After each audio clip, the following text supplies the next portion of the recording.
الله وأشهد أن لا إله إلا الله وحده لا شريك له وأشهد أن محمدا عبده ورسوله صلى الله عليه وعلى آله وصحبه ومن تبعهم بإحسان إلى يوم الدين. Alhamdulillah, puji syukur kita haturkan kehadirat Allah Subhanahu wa Ta'ala atas kemudahan yang Allah berikan kepada kita untuk bisa belajar bersama di kesempatan sore hari ini di Masjid Al-Adha, Pondok Pesantren Darus Shalihin, Kecamatan Panggang, Kabupaten Gunung Kidul, di pesantrennya Al-Ustadz Al-Fadil Muhammad Abduh Tuasikal Hafizahullah Ta'ala wa ra'ah. Dan Masya Allah, ini bagian dari keberkahan dakwah beliau. Semoga Allah Subhanahu wa Ta'ala memberikan balasan yang terbaik bagi beliau dan keluarga beliau. Dan di kesempatan kali ini kita akan membahas tentang perjalanan pasca kematian, yang nanti akan kami bacakan sebuah hadis yang cukup panjang, dan barangkali hadis ini termasuk di antara hadis yang cukup sering disinggung oleh para asatidzah ketika mengingatkan tentang perjalanan roh pasca kematian.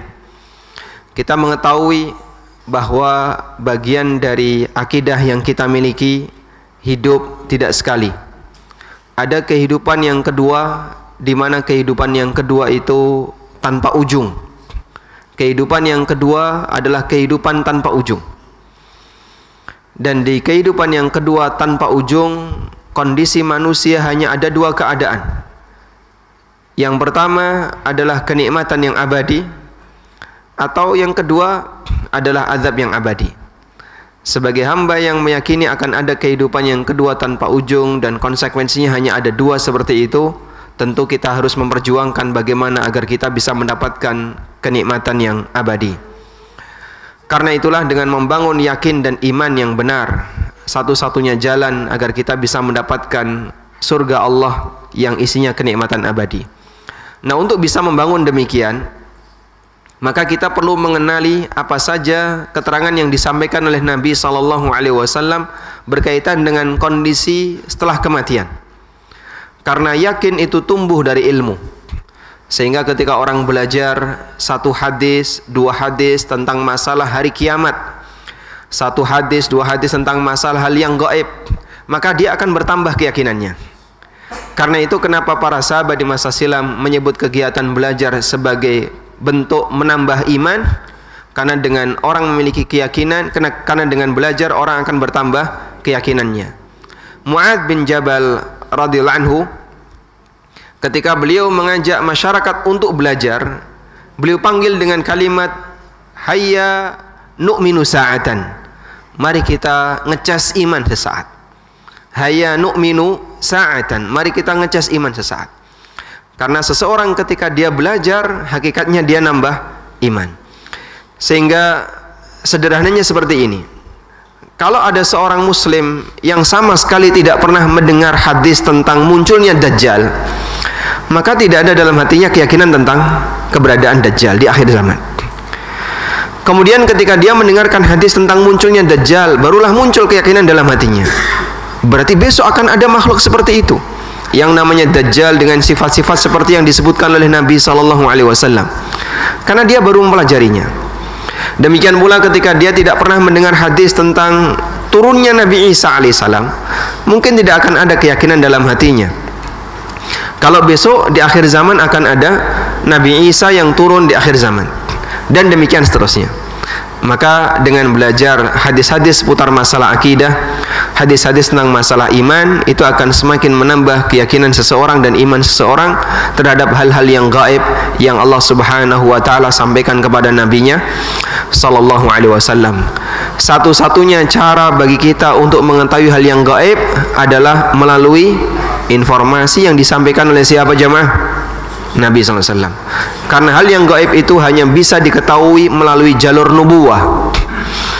Sedangkan selain para nabi, mereka bisa mengetahui informasi itu dengan mendengarkan sabda-sabda Rasulullah SAW. Baik. Dan bagian dari sifat orang yang bertakwa adalah alladzina yu'minuna bil ghaibi, yaitu orang-orang yang beriman kepada yang gaib. Dan di antara yang gaib adalah kejadian di akhir zaman atau kejadian pasca kematian, yang itu bisa kita jumpai dalam hadis Nabi sallallahu alaihi wasallam. Baik, di kesempatan kali ini saya akan bacakan hadis yang disampaikan oleh sahabat Al-Barra bin Azib. Dan hadis ini sahih, diriwayatkan oleh Abu Dawud, Imam Ahmad, Waalaikumsalam warahmatullah, kemudian An-Nasa'i, Ibnu Majah dan yang lainnya.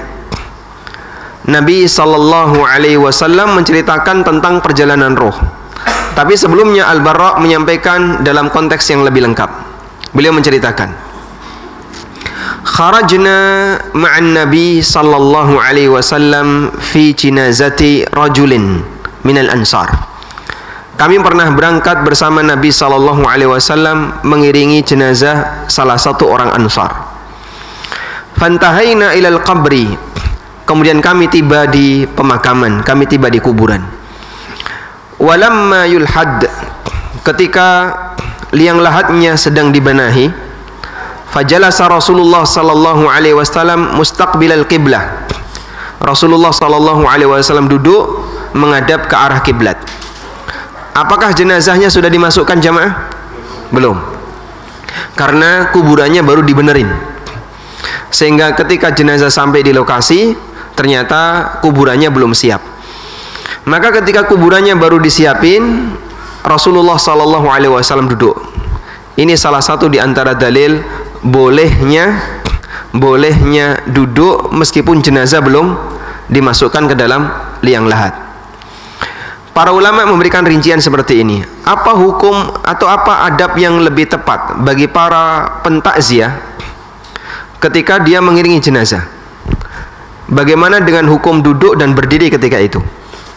Baik, sebelum jenazah dimasukkan ke dalam liang lahat, maka dianjurkan untuk berdiri.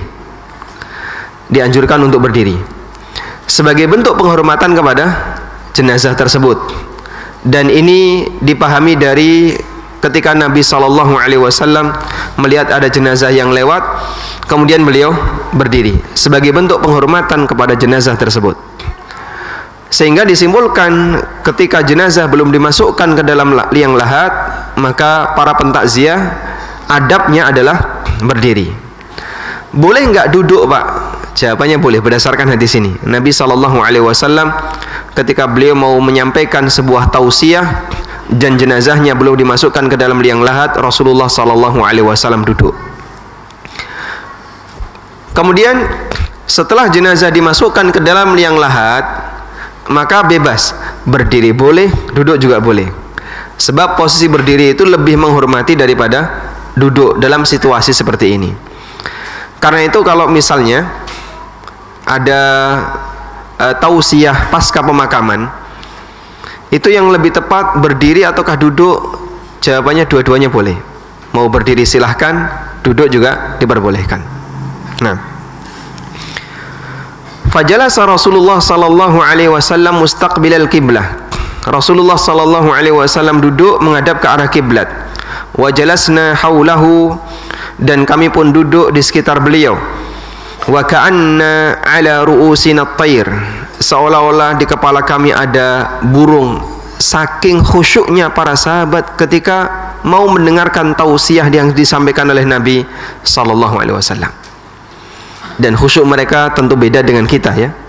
Kita mungkin khusyuk tapi merem, sehingga sampai tidak mendengarkan apa yang disampaikan oleh ustadznya. Tapi sahabat khusyuk digambarkan seperti ada burung yang hinggap di kepalanya karena mau memperhatikan dengan seksama apa yang disampaikan oleh Rasulullah sallallahu alaihi wasallam. Wa fi yadihi 'udun yankutu fil ardi, dan beliau membawa ranting kemudian beliau tancapkan ke tanah. Faja'ala yanzuru ila sama, kemudian beliau melihat ke arah atas. Wa yanzuru ila al-ardi, lalu melihat lagi ke bawah. Wa ja'ala yarfa'u basarahu wa yakhfiduhu, beliau naikkan pandangan matanya kemudian beliau tundukkan lagi. Para sahabat menceritakan itu dengan detail. Gerakan-gerakan minor seperti ini sampai mereka sebutkan. Apa makna di balik itu? Wallahu a'lam. Yang jelas mereka menceritakannya.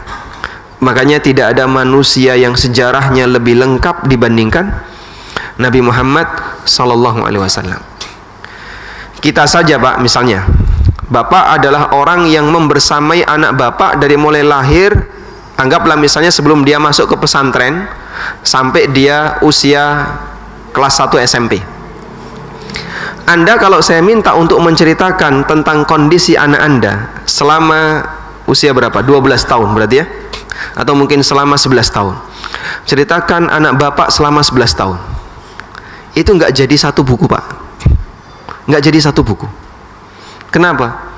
Ada banyak kenangan yang hilang. Karena gerakan-gerakan dia kan bagi kita nggak penting ya. Anak Anda lompat, jungkel, geblak, itu kan nggak diceritakan. Tapi Rasulullah Sallallahu Alaihi Wasallam sampai gerakan yang kecil-kecil itu sahabat bercerita. Sehingga bisa menjadi buku yang beraneka ragam warna hanya dari satu manusia. Pelajaran sirah nabawi itu kan beragam ya. Ada pelajaran sirah nabawi sendiri. Ini membahas tentang sejarah perjalanan hidup Rasulullah SAW dari mulai lahir sampai beliau wafat. Ada kitab khusus membahas tentang ciri fisik beliau dan juga bagaimana cara beliau dalam beraktivitas. Ini dibahas dalam kitab namanya kitab Asy-Syama'il. Yang paling terkenal Asy-Syama'il Turmudi. Ada buku yang khusus membahas tentang keistimewaan Nabi Sallallahu Alaihi Wasallam yang disebut dengan kitab Al-Khasa'is. Di antara yang terkenal adalah Asy-Syifa bi Khasa'isil Mustafa karya Al-Qadhi Iyad. Dan ada yang khusus membahas tentang peperangan-peperangan Nabi Sallallahu Alaihi Wasallam yang disebut dengan kajian Al-Maghazi. Sehingga dari satu sosok manusia ada 4 turunan pelajaran, dan itu karya yang berbeda-beda. Sehingga karya sirah itu beda dengan syama'il, karya syama'il berbeda dengan khasa'is, karya khasa'is berbeda dengan Al-Maghazi. Subhanallah. Sebab tidak ada manusia yang sejarahnya lebih lengkap melebihi Rasulullah Sallallahu Alaihi Wasallam. Sehingga kita mendapatkan informasi yang lengkap untuk panutan yang disediakan oleh Allah Subhanahu Wa Taala. Laqad kana lakum fi Rasulillahi uswatun hasanah. Ketika Allah tegaskan dalam Al-Quran, pada diri Rasulullah Sallallahu Alaihi Wasallam ada uswatun hasanah bagi kalian. Ketika Allah Subhanahu Wa Taala memberikan ayat ini kepada para hambanya, Allah sediakan seperti apa potret uswatun hasanah, biografinya lengkap, sejarahnya lengkap, keterangannya lengkap, sahabat cerita dengan lengkap. Dan Allah jaga karya-karya itu. Allah jaga karya-karya sirah nabawiyah itu hingga tiba di zaman kita dan kita bisa menikmatinya. Makanya sebenarnya kalau cukup dengan ini, orang tidak perlu untuk mencari yang lain. Sehingga kalimat globalnya di Quran, Nabimu Sallallahu Alaihi Wasallam adalah manusia potret ideal bagi kalian. Terus seperti apa saya harus tiru beliau dalam aneka gerakan saya? Ini lihat, ada banyak sekali referensi tentang Nabimu Sallallahu Alaihi Wasallam, paling lengkap. Kalau kita disuruh untuk niru orang lain, tapi ternyata orang itu kita tidak kenal identitasnya, bingung kan gitu ya? Bapak, kalau Bapak mau ngerjain tugas ini, tolong tiru Pak Budi. Budi yang mana? Pokoknya cari, yang penting Budi namanya. Bingung. Identitasnya nggak jelas, bagaimana Pak Budi, latar belakangnya gimana nggak jelas. Kita akan bingung. Ketika Allah perintahkan kepada kita untuk meniru Nabi Sallallahu Alaihi Wasallam, Allah sediakan khazanah tentang Rasulullah Sallallahu Alaihi Wasallam sangat lengkap, sehingga orang bisa meniru Rasulullah Sallallahu Alaihi Wasallam ka'annahu ra'ah, seperti beliau, seperti dia melihat beliau Sallallahu Alaihi Wasallam. Salat itu Masya Allah lengkap sekali, dari mulai takbiratul ihram sampai selesai zikir ada semua.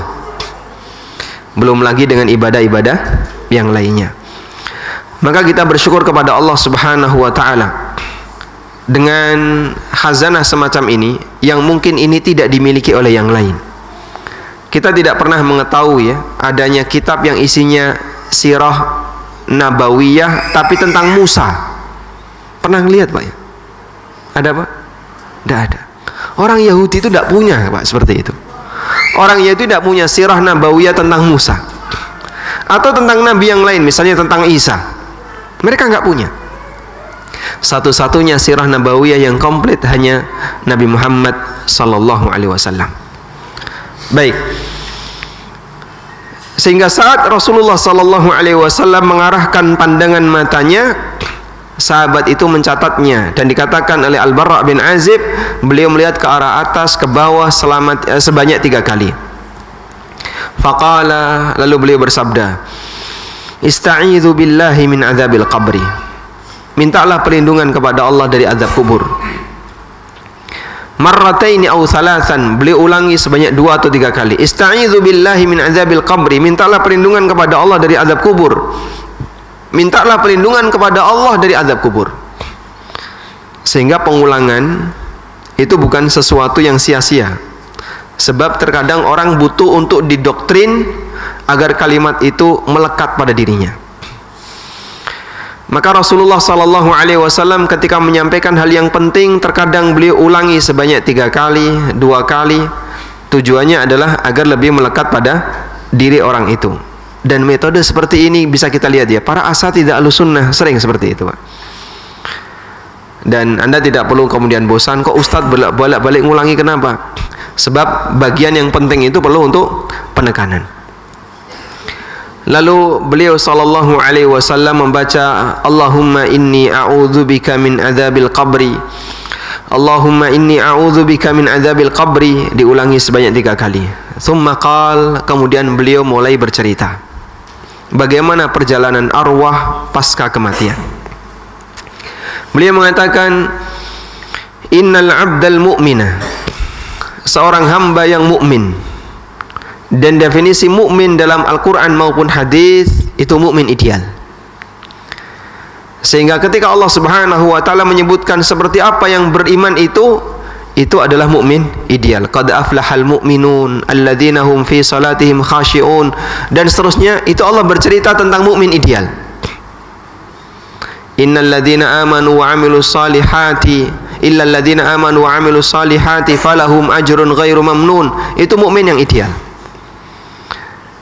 Innal 'abdal mu'min, sesungguhnya seorang hamba yang mukmin, idza kana fi inqita'i minad dunya, ketika dia mau meninggalkan dunia, wa iqbalin minal akhirah, dan dia mau menuju akhirat.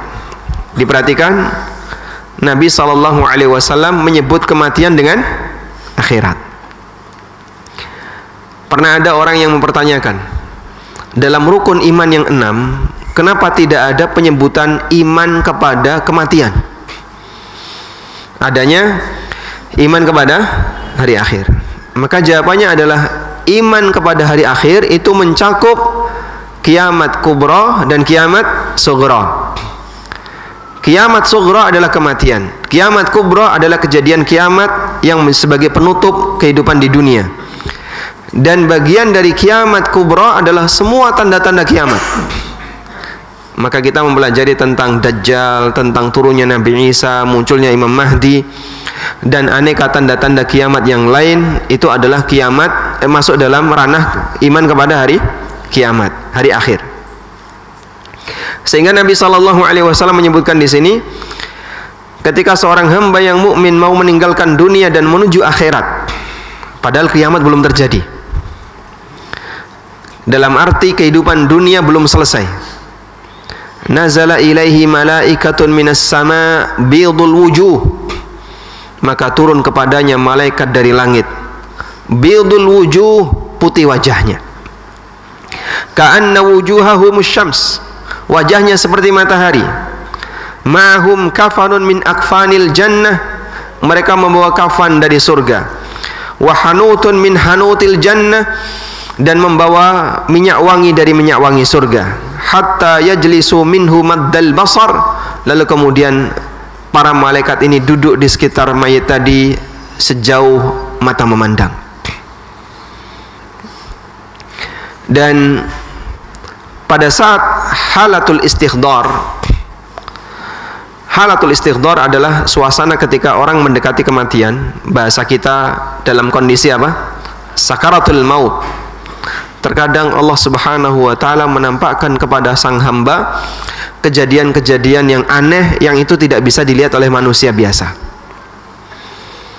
Sehingga mendekati dia mau mati, terkadang Allah Subhanahu wa taala tampakkan kepada sang hamba kejadian yang luar biasa yang itu tidak bisa dilihat oleh manusia dalam kondisi normal. Sebagaimana keterangan An-Nawawi. Maka kadang pandangan matanya sudah tidak bisa dikendalikan, ya. Dia menghadap ke arah satu titik, sebelahnya ada istrinya, mungkin ada anaknya, dipanggil-panggil, tapi bapak saja tetap menghadap ke arah titik itu. Mungkin beliau sedang melihat sesuatu, dan saat ini mungkin beliau sudah tidak bisa lagi diajak komunikasi. Ketika manusia dalam kondisi sangat kaget, putus kemampuan dia untuk mendengarkan suara yang lain, karena dia fokus di satu titik yang jauh lebih hebat dibandingkan apa yang dia lihat di kanan kirinya. Maka jamaah dimulakan Allah, kalau bukan karena pertolongan Allah ketika itu, mustahil seorang hamba bisa mendapatkan hidayah dari Allah dan bimbingan untuk mengucapkan la ilaha illallah. Kita yang misalnya dalam kondisi sehat seperti ini, ya, terus lagi tidur, ketika lagi tidur Pak, terdengar suara sayup-sayup adzan subuh, sementara kita berada di hotel, nyaman, adem, ngantuk, pingin tidur. Sayup-sayup adzan subuh untuk hanya mengucapkan alhamdulillahilladzi ahyana ba'da ma amatana wa ilaihin nusyur, itu beratnya luar biasa. Mungkin bangun, tapi mengucapkan itu tidak bisa. Terus merem lagi Pak, merem lagi. Demikian pula ketika malam hari. Nabi SAW menyebutkan di antara zikir yang memiliki nilai keistimewaan yang besar apa? Membaca apa Pak? La ilaha illallah wahdahu la syarikalah lahul mulku wa lahul hamdu wa huwa ala kulli syai'in qadir subhanallah alhamdulillah wa la ilaha illallah wallahu akbar astaghfirullah. Zikir kapan ini? Ketika ngelilir. Orang ngelilir suruh mengucapkan la ilaha illallah, berat nggak? Berat. Hanya dengan kalimat la ilaha illallah, padahal dia masih dalam kondisi sehat walafiat. Apalagi kalau tingkat kesadaran manusia sudah turun jauh, dalam posisi itu dia mungkin lebih berat lagi untuk bisa mengucapkan la ilaha illallah. Makanya kita sangat butuh bimbingan dari Allah Subhanahu wa taala, kalimatut tsabat la ilaha illallah dalam setiap keadaan, terutama ketika di penghujung usia. Malaikat yang turun dari langit duduk di sekitar orang ini sejauh mata memandang, dan ini gaib, ya. Apa enggak nabrak tembok Pak? Jangan dipikirkan demikian, karena ini suasana gaib. Hatta thumma yaji'u malakul mauti alaihi salam. Kemudian datanglah malakul maut alaihi salam. Malakul maut namanya siapa? Ya?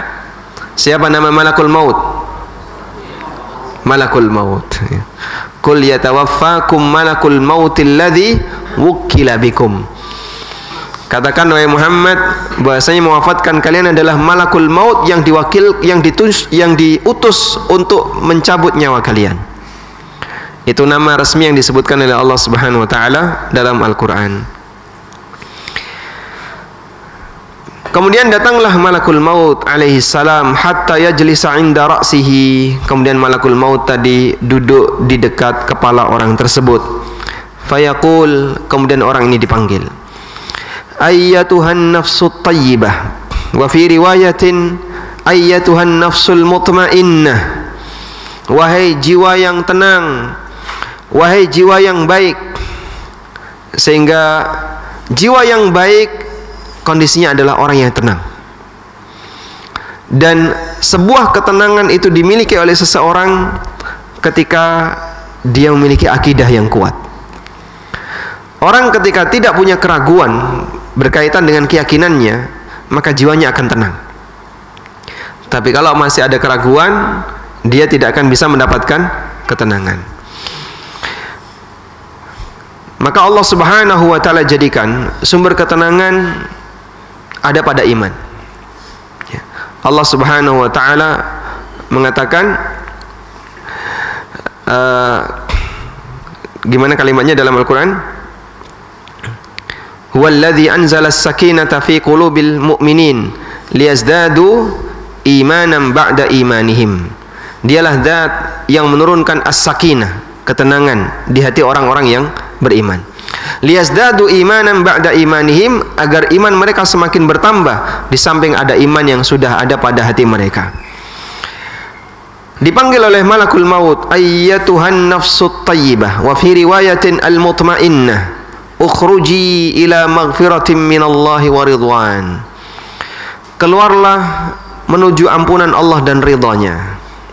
Qala, kemudian Nabi sallallahu alaihi wasallam mengatakan, fatakhruju tasilu kama tasilul qatratu min fi siqa. Kemudian roh itu keluar sebagaimana keluarnya air dari ceret. Anda ketika menuangkan air dari ceret, mana airnya kok nggak keluar? Kecantol. Pernah nggak terjadi? Nggak terjadi. Betapa mudahnya ruh itu keluar, digambarkan oleh Nabi Sallallahu Alaihi Wasallam seperti layaknya air yang keluar dari ceret. Dan demikianlah cara orang yang beriman ketika dia meninggal dunia. Roh itu keluar dengan sangat mudah. Bapak, bukankah yang namanya kematian itu ada sakaratul maut? Dan Nabi Sallallahu Alaihi Wasallam mengalami itu, sampai beliau mengalami demam 2 kali sebagaimana demam orang biasa. Beliau mengatakan, innalil mauti la sakarat. Sesungguhnya kematian itu punya sakarat. Kondisi sakarat sampai orang jadi nggak sadar. Jawabannya benar, dan itu dialami baik mukmin maupun kafir. Dan kondisi itu sebelum arwah dicabut, sehingga ujian beratnya sakit, demam, pusing, badan nggak enak dialami oleh semuanya. Bahkan orang beriman bisa jadi dia mengalami lebih dahsyat, lebih berat dibandingkan non-muslim. Tapi saat arwah itu keluar, seorang mukmin keluarnya jauh lebih mudah dibandingkan orang kafir. Fayakhudhuha, kemudian diambil oleh malakul maut. Dan dalam riwayat yang lain, hatta idza kharajat ruhuhu shalla alaihi kullu malakin bainas sama'i wal ard. Ketika ruh itu keluar, dia didoakan oleh semua malaikat antara langit dan bumi. Wa kullu malakin fis sama', dan semua malaikat yang ada di atas langit. Wa futihat lahu abwabus sama', dan seluruh pintu langit terbuka. Laisa min ahli babin illa wa hum yad'una Allah ay yu'raja bi ruhihi min kibalihim. Setiap penunggu pintu-pintu langit tersebut, mereka meminta kepada Allah Subhanahu wa taala agar arwah ini dilewatkan melalui pintu yang dia jaga. Fa idza akhadhaha, begitu sudah dibawa oleh malakul maut, lam yada'uha fi yadihi tarfata ainin. Tidak dibiarkan oleh para malaikat yang berada di sekitarnya tadi walaupun hanya sekejap, hatta ya'khudhuha, langsung direbut oleh para malaikat tersebut. Fayaj'alunahu fi dzalikal kafan, kemudian dikasih kafan dari surga. Wa fi dzalikal hanut, dan dikasih minyak wangi dari surga. Fadzalika qauluhu ta'ala, kemudian Nabi sallallahu alaihi wasallam membaca firman Allah taala, tawaffathu rusuluna wa hum la yufarritun. Manusia itu diwafatkan oleh utusan-utusan kami, yaitu para malaikat, wa hum la yufarritun, dan mereka tidak membiarkannya. Wa yakhruju minha ka'atyabi nafhati miskin wujidat ala wajhil ardi. Keluar dari arwah ini aroma yang sangat harum, seperti harumnya aroma minyak wangi yang paling harum di muka bumi. Fayas'aduna biha, kemudian mereka pun naik bersama dengan arwah ini. Fala yamurruna ala mala'in minal malaikah, dan tidaklah para malaikat dan arwah ini melewati seorang malaikat pun, illa qalu, kecuali mereka akan mengatakan, ma hadzal ruhut thayyib. Ruh siapakah yang indah ini? Ruh siapakah yang baik ini? Fayaqulun, mereka menjawab, fulan bin fulan, dengan nama terbaik yang pernah dia gunakan.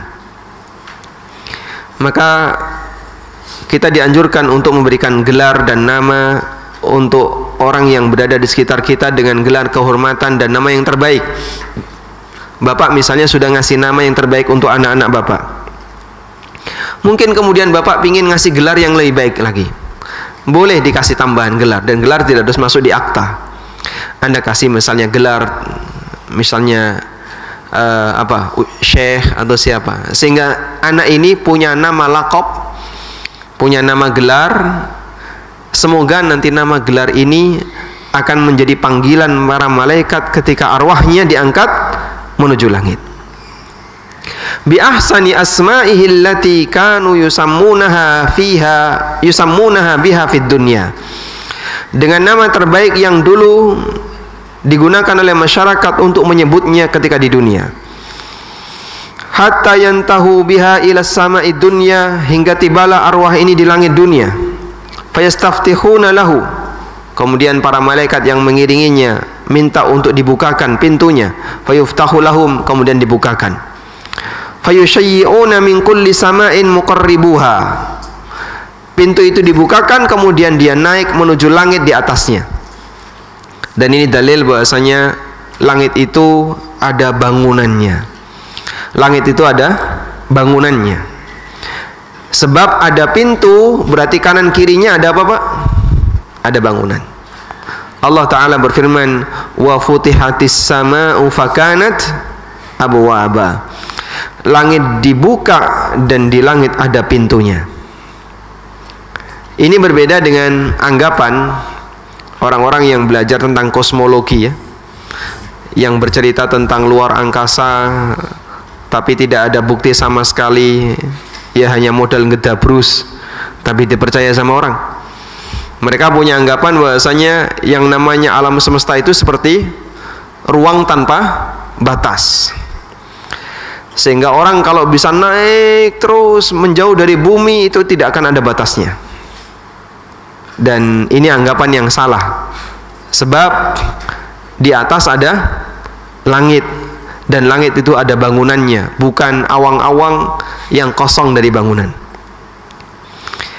Lalu ketika sampai di langit dunia, minta dibukakanlah pintu langit dunia, naik menuju langit yang kedua. Kata Nabi sallallahu alaihi wasallam, fayushayyi'uhu min kulli sama'in muqarribuha. Di setiap langit menuju langit berikutnya diiringi oleh para malaikat yang tinggal di langit tersebut. Sehingga dari langit dunia menuju langit yang kedua diiringi oleh malaikat yang tinggal di langit dunia. Dari langit kedua menuju langit yang ketiga diiringi oleh para malaikat di langit yang tinggal di langit kedua, dan begitu seterusnya. Hatta yuntaha bihi ila sama'is sabi'ah, sampai dia naik ke langit yang ketujuh. Masya Allah, sebuah kehormatan yang luar biasa. Karena begini jamaah, kebaikan itu naik, sedangkan keburukan tidak bisa naik. Makanya kalimat thayyibah naik, amal soleh naik, sedangkan kalimat yang buruk tidak bisa naik. Nabi SAW menyebutkan kalimat laknat itu tidak bisa naik. Ketika orang mengeluarkan laknat itu gentayangan antara langit dan bumi. Naik ke langit, langit menolak. Terus turun ke bumi, bumi menolak, sehingga dia tidak bisa masuk ke bumi.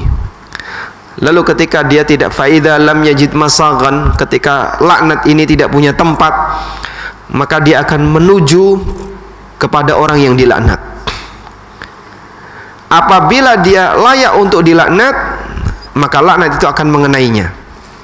Namun ketika dia tidak layak untuk dilaknat, maka akan kembali kepada orang yang mengucapkannya. Sebab kalimat laknat bukan kalimat thayyibah. Allah Subhanahu wa taala berfirman, "Ilaihi yas'adul kalimut thayyibu wal 'amalus salihu yarfa'u." Hanya kepada Allah kalimat thayyibah itu naik, dan amal saleh naik menuju Allah Subhanahu wa taala. Sehingga kalimat thayyibah naik menuju Allah, amal soleh naik menuju Allah, arwah pelakunya besok ketika mati juga naik menuju Allah. Dan ini salah satu di antara keistimewaan roh yang baik. Allah Subhanahu wa ta'ala jadikan arwah yang baik ini bisa naik menuju Allah Subhanahu wa ta'ala. Fayaqulullahu azza wa jalla, kemudian Allah Ta'ala berfirman, uktubu kitab abdi fi illiyin, catatlah amal hambaku di illiyin. Wa ma adraka ma illiyun, tahukah kamu apa itu illiyun? Kitabum marqum, kitab yang tertulis, yashhaduhul muqarrabun, yang disaksikan oleh para malaikat muqarrabun. Fayuktabu kitabuhu fi illiyin, akhirnya catatan amalnya ditaruh di illiyin. Catatan amalnya ditaruh di illiyin. Thumma yuqal, kemudian dikatakan kepadanya, a'iduhu ilal ardi, kembalikan arwahnya ke bumi. Fa inni wa'adtuhum anni minha khalaqtuhum, karena aku telah mengambil janji kepada mereka manusia bahwa aku menciptakan mereka dari bumi. Wa fiha u'iduhum, dan ke bumi aku akan kembalikan mereka. Wa minha ukhrijuhum taratan ukhra, dan dari bumi akan aku keluarkan kembali mereka untuk sesi yang kedua, yaitu ketika hari kebangkitan. Maka pada saat hari kebangkitan, jasad manusia itu masih berada di bumi. Dan Allah Subhanahu wa ta'ala katakan dalam Al-Quran di surat Az-Zalzalah, idza zulzilatil ardu zilzalaha wa akhrajatil ardu athqalaha, dan bumi mengeluarkan athqal, beban beratnya. Yang dimaksud sebagian ahli tafsir adalah keluar mayat-mayat yang sudah dikubur di dalamnya. Dan di dunia ini tempat semua hamba. Di bumi ada jasad manusia yang paling mulia, Nabi Muhammad SAW dan para nabi yang lainnya. Di bumi ada jasad orang-orang saleh, para sahabat Nabi SAW dan para pejuang yang mengiringi mereka. Sebagaimana pula di bumi ada jasadnya Fir'aun, ada jasadnya Abu Jahal, ada jasadnya Abu Lahab, sehingga campur antara orang baik dan orang buruk. Tapi arwah dipisahkan, sehingga kehidupan yang sejati adalah di posisi yang terpisah. Disitulah ketahuan siapakah yang terbaik, siapakah orang baik dan siapa orang jahat. Kalau fisiknya bisa jadi sama, semua diberi fisik oleh Allah, tapi kemudian arwah itulah yang membedakan. Arwahnya orang-orang saleh naik menuju langit, sedangkan arwahnya orang jahat tidak bisa naik menuju langit. Di mana Nabi SAW arwahnya tinggal? Di mana arwah para nabi tinggal, Pak? Di langit. Rasulullah SAW ketika Mi'raj, beliau ketemu di lantai langit, di langit nomor sekian ketemu dengan nabi ini, langit nomor sekian ketemu dengan nabi ini, arwah mereka di langit. Maka pada saat beliau menjelang wafat, kata Aisyah radhiyallahu anha, Rasulullah SAW mengatakan, ilar rafiqil a'la, menuju ar-rafiqul a'la, saya kembali kepada rafiqul a'la. Yang dimaksud dengan ar-rafiqul a'la adalah teman-teman yang mulia, yaitu para malaikat, arwah para nabi yang berada di mana? Di langit. Dan itu kekhususan bagi para nabi, sebab mereka adalah orang-orang yang mendapatkan tempat istimewa di sisi Allah Subhanahu wa ta'ala. Sehingga kalau ada orang yang bertanya, Pak, lebih tinggi mana sih kalimat la ilaha illallah dengan ar-rafiqul a'la? Ini sempat ada pertanyaan yang pernah diajukan di Roja, di Radio Roja ya. Saya sempat mendengar itu waktu di kendaraan ketika di Jakarta. Tapi itu sudah lama sekali. Mungkin waktu itu Ustadz Halim Naro masih hidup. Ya. Jadi Ustadz Armen masih hidup waktu itu. Jadi sudah lama sekali. Mungkin sekitar tahun 2013 atau 2014. Kenapa Nabi SAW ketika wafat beliau mengucapkan ilar rafiqil a'la? Sementara bukankah beliau bersabda Man kana akhiru kalamihi la ilaha illallah dakhalal jannah. Siapa yang kalimat terakhirnya la ilaha illallah, maka dia masuk surga. Jawabannya adalah kalimat ar-rafiqul a'la itu kekhususan bagi para nabi. Sebab arwah para nabi dijamin oleh Allah berada di mana? Di langit, di atas. Maka kalimat ini tidak boleh diucapkan oleh kita, sehingga nggak boleh menjelang wafat ar-rafiqul a'la, ar-rafiqul a'la. Siapa yang jamin arwah bapak akan berada di sana? Nggak bisa ya. Maka kita ketika menjelang akhir hayat, talqinnya bukan ar-rafiqul a'la, tapi talqinnya apa? Ucapkan la ilaha illallah. Lakinu mautakum la ilaha illallah. Talqin orang yang mau mati di antara kalian untuk mengucapkan la ilaha illallah, bukan ditalqin ar-rafiqul a'la. Ayo ucapkan ar-rafiqul a'la. Itu kenapa? Tiru Rasulullah SAW. Ini salah talqin. Karena ini khusus untuk nabi, untuk para nabi sallallahu alaihi wasallam. Baik. Kemudian jasad itu dikembalikan ke bumi, fatu'adu ruhuhu fi jasadi, dikembalikanlah ruhnya ke bumi, ke jasadnya. Kemudian Nabi SAW mengatakan, fa innahu yasma'u khafqani ali ashabihi idza wallau anhu mudbirin. Lalu si mayit ini dalam kegelapan di kuburan, dia bisa mendengarkan suara sandal orang-orang yang mengiringinya ketika mereka pulang meninggalkannya. Coba bayangkan Pak ya, andaikan kita adalah seperti itu Pak, andaikan posisi ini adalah kita, dalam situasi ketika kita sudah diletakkan di liang lahat, kemudian diuruk, lalu kita dalam kondisi sendirian, sadar karena bisa mendengar, perasaannya kayak gimana Pak? Sadar dan kita bisa mendengar, ini sandal bapak saya atau sandal saudara saya, ini sandal siapa, suaranya sudah mereka pergi meninggalkan kita. Sehingga Allah Subhanahu wa taala memperdengarkan mayit ini bisa mendengarkan suara sandal itu agar dia semakin merasa kesepian. Kau sudah ditinggalkan oleh semuanya, sekarang kau sendirian. Ibaratnya begini ya, kalau anak Anda kelayu bapaknya, tahu kelayu Pak? Bahasa Jawa ini apa? Bahasa Indonesia ini apa? Hah?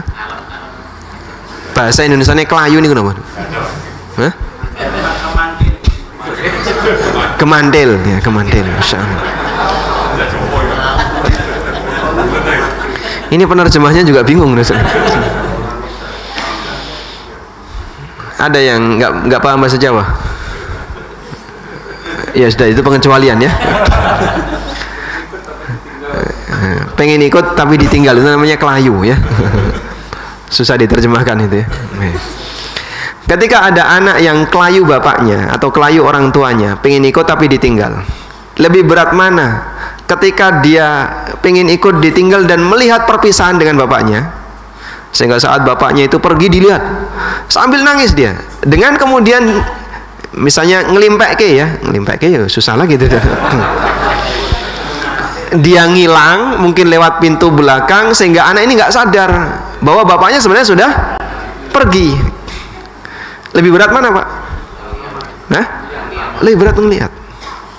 Maka kadang ada orang yang ngantarkan anaknya ke pesantren, begitu sampai anaknya masuk ke pondok, nggak pamitan, dia langsung hilang. Ini karena nanti kalau pamitan malah nangis Pak Ustadz, udah biarin aja dah.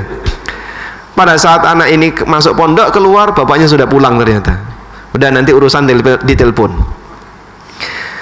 Karena bisa jadi dengan melihat, mendengar suara mobilnya pergi, itu lebih menyedihkan dibandingkan tidak melihat. Maka Allah Subhanahu wa ta'ala memberikan kesempatan bagi mayit bisa mendengarkan suara sandal orang yang mengiringinya, agar dia lebih merasa kesepian. Semua orang yang mengantarkanmu sudah meninggalkan kamu. Karena berkaitan dengan apakah mayit bisa mendengarkan suara orang yang hidup, ada khilaf di antara para ulama. Ada yang mengatakan bisa dan ada yang mengatakan tidak bisa. dan kesimpulan yang paling baik yang disampaikan oleh Syekhul Islam Ibnu Taimiyah. Beliau mengatakan terkadang bisa, terkadang tidak. Kadang Allah Subhanahu wa taala jadikan dia bisa mendengar, dan kadang Allah Subhanahu wa taala jadikan dia tidak bisa mendengar. Baik. Dan di antara situasi di mana mayit bisa mendengar suara orang yang hidup adalah pada saat dia ditinggal oleh orang-orang yang mengiringinya. Fayatihi malakan syadidal intihar fayantahiranihi. Kemudian datang dua malaikat yang keras bentakannya. Begitu datang langsung dibentak oleh dua malaikat ini. Fayantahiranihi, kemudian dibentak oleh dua malaikat ini. Wa yujlisanihi, kemudian didudukkan oleh malaikat ini. Fayakulani, kemudian mulailah ditanya di alam kubur.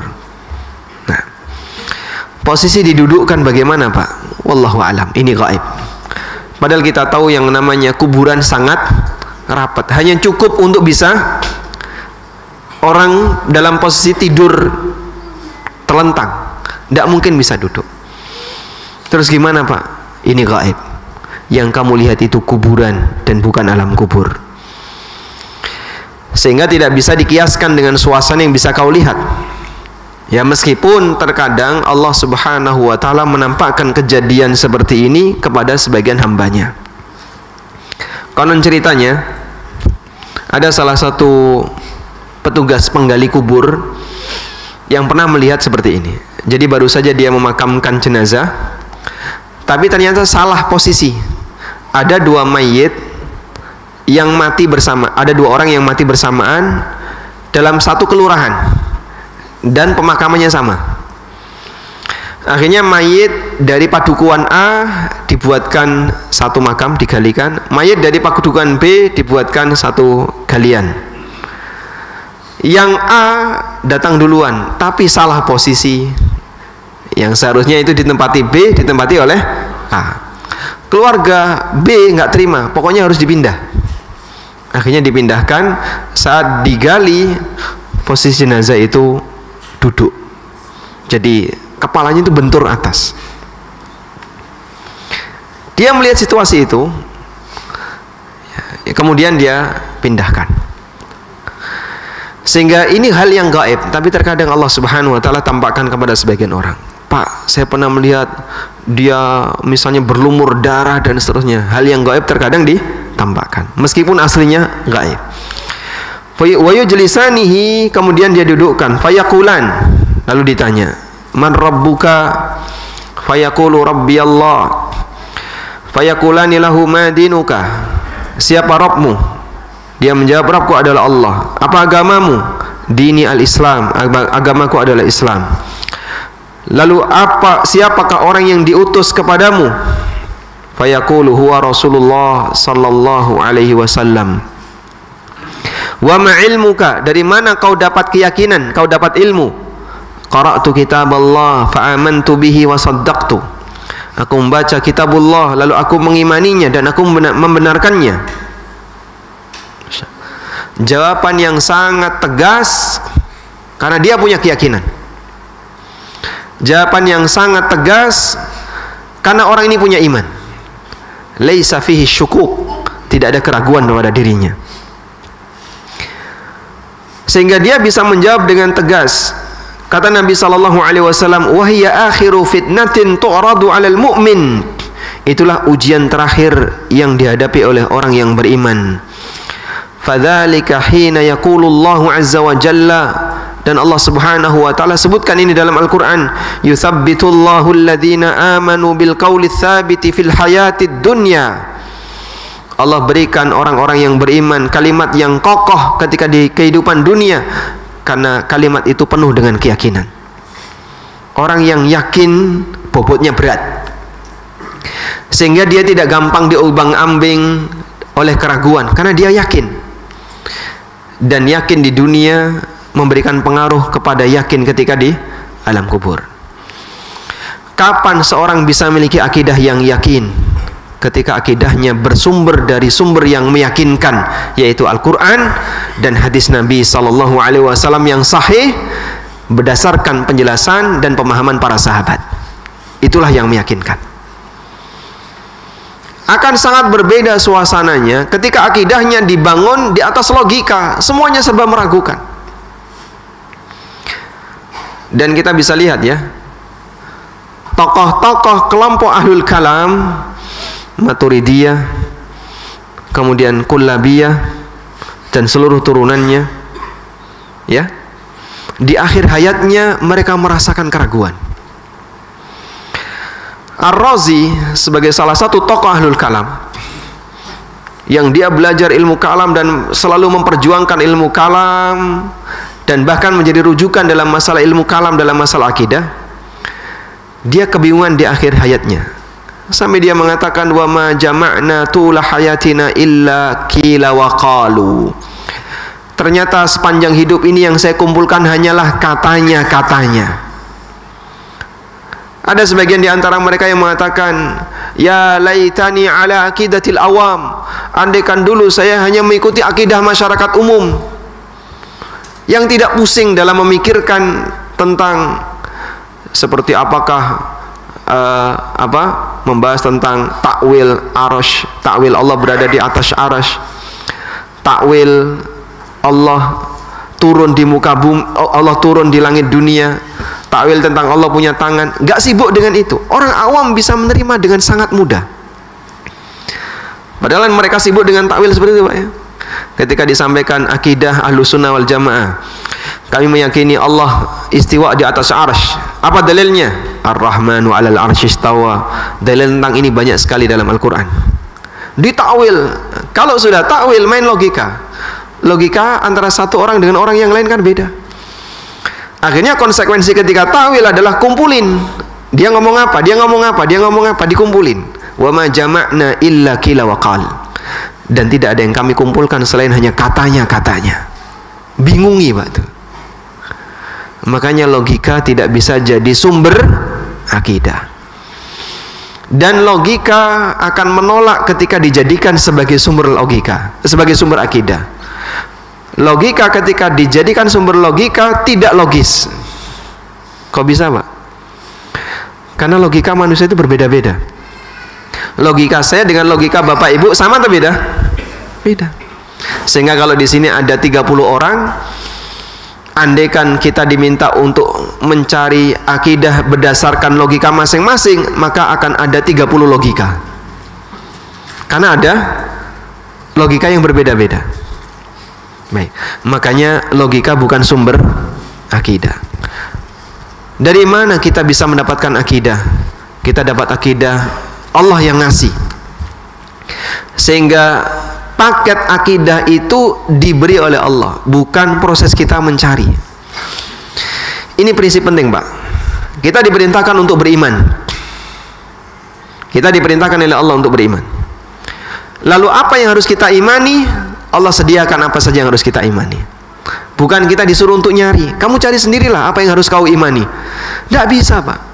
Manusia tidak mampu untuk mencari apa yang harus dia imani. Sebab iman itu paket yang disediakan oleh Allah Subhanahu wa taala. Lah terus apa yang harus saya yakini? Kamu goleki dhewe.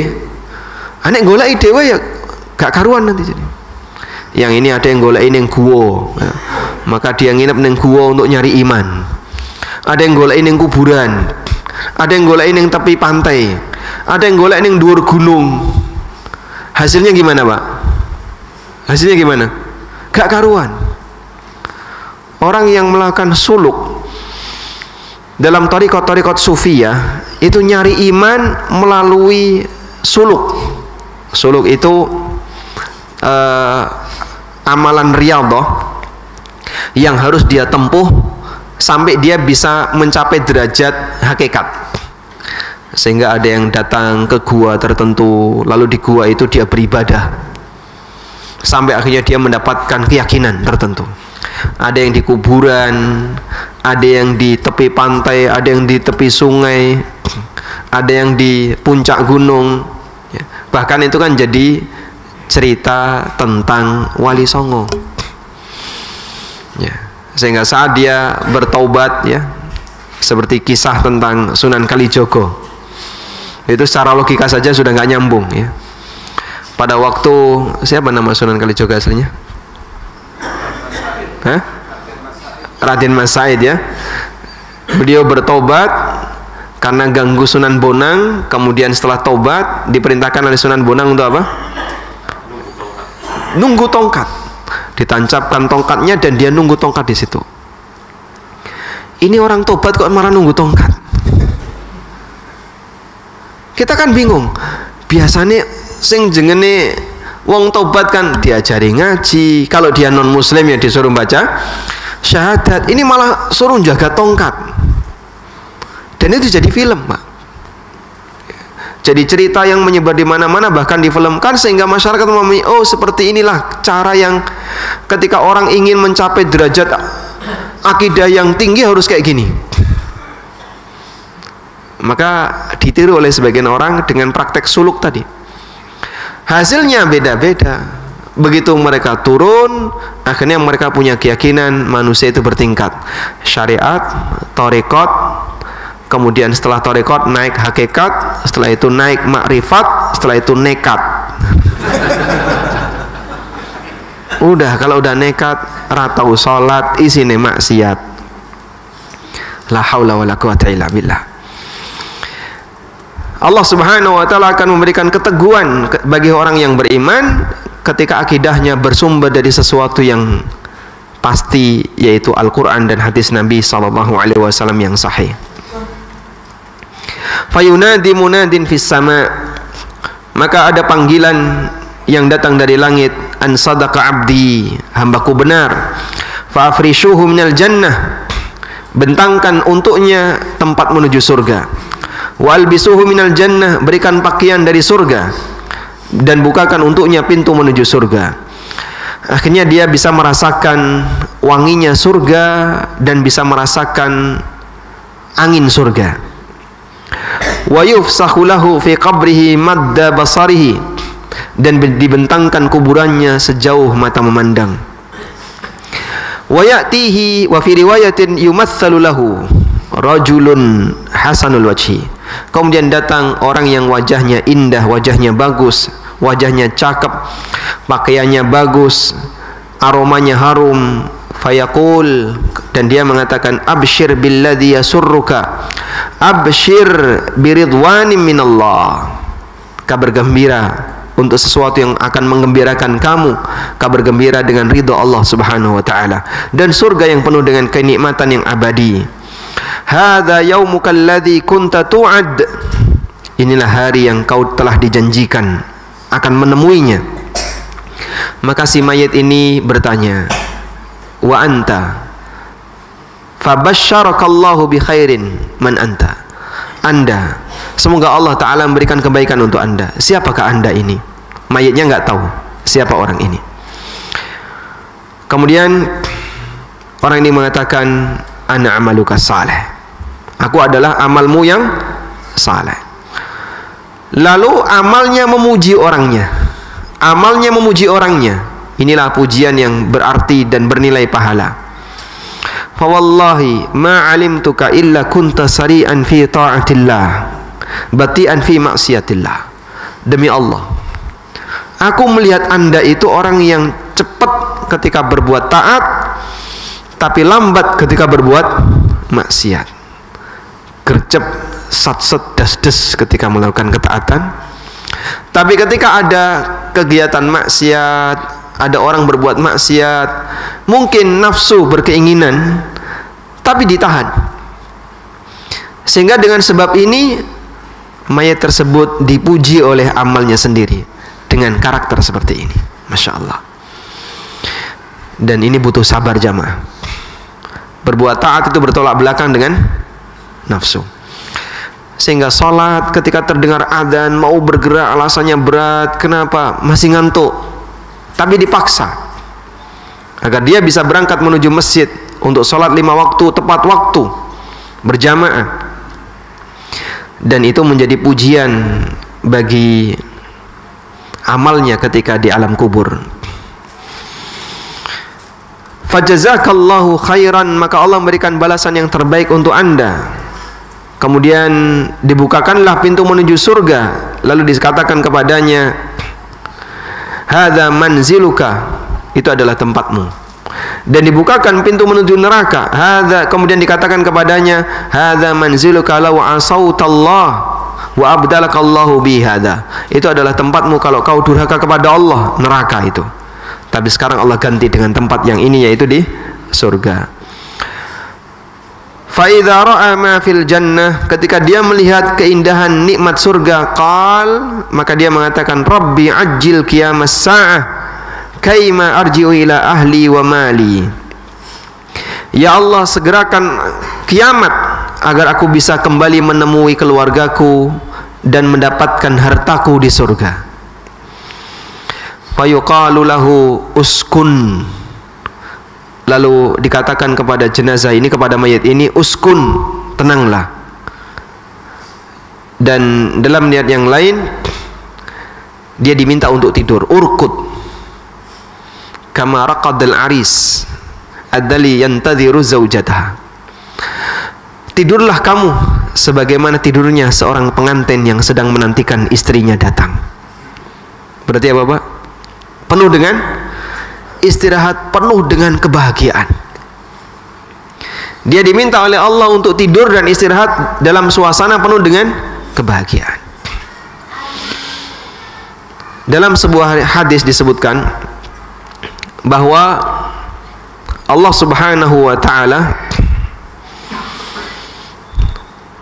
membuat perumpamaan kepada jenazah mukmin itu seolah-olah dia belum sholat dan matahari mau tenggelam.